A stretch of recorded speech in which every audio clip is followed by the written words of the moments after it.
And so phase one is I usually ask folks to take a standard or I'm sorry, a unit or a cycle or a module. So to choose kind of a time frame they want to design for. And then they choose standards or competencies or learning, however they're describing their learning. What do you want some level of mastery to be in this time frame? And then alongside of that in phase one is why is this important? So really understanding who our young people are and our students are and really creating a sense of engagement, not just engagement in, oh, participate and follow along with me and be in it, but engagement in terms of what is a relevant question that we might ask within this module or unit. And sometimes that's already embedded and sometimes it's not. And or the engagement could be something like students are in this module, they're going to study food deserts and make sure that their product or whatever the assessment is going to offer potential solutions to a local or global issue such as a food desert or something to that effect. So as we dive into phase one, more or less, it can be as simple as what do you want students to learn and define that. And then those who are really ready for a deeper dive into using assessment as engagement and meaningful work will dive into that a little bit more even up front. And then phase two is taps into kind of that traditional unpacking or deconstructing.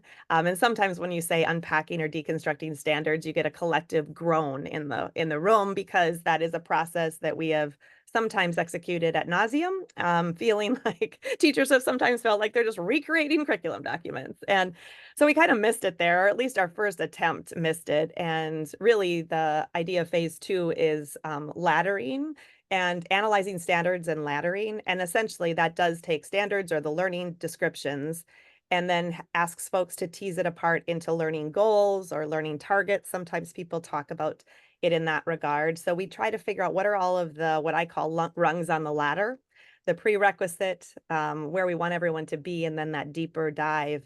And then we take those learning goals or learning targets, whether they're designed in that phase or we're pulling them from other work folks have done, and we put them in a progression. And that's the ladder.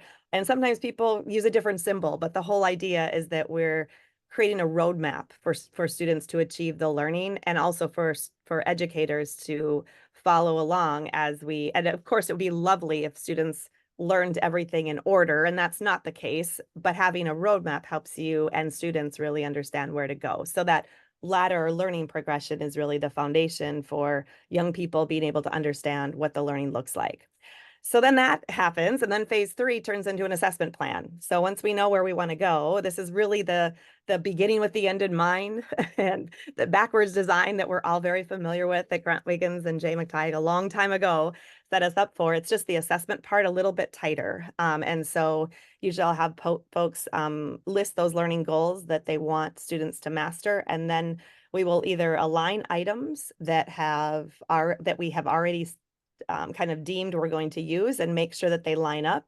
We'll develop new ways and new methods. So this is where we get multiple methods. Maybe there are moments where we can do an interview or students can create a graphic organizer or produce a presentation or do research in that. So we have this learning progression, and then we are thinking through what are all the different methods we can use to collect evidence of learning that kids are either in dialogue or they're creating or they're producing. So that's where we start to see and make sure that there's all these different ways to do that. And that's where the beautiful part of personalizing can come in too, because once we have our learning progressions and understand the criteria, there are multiple ways that students can show their understanding and get feedback and continue to grow. So the assessment plan, and then also within that context, whether you're going to design something that's more end of unit-ish, or sometimes people call it using it summatively, or more checks for understanding or the formative checks along the way that of course are only formative if we respond and students respond.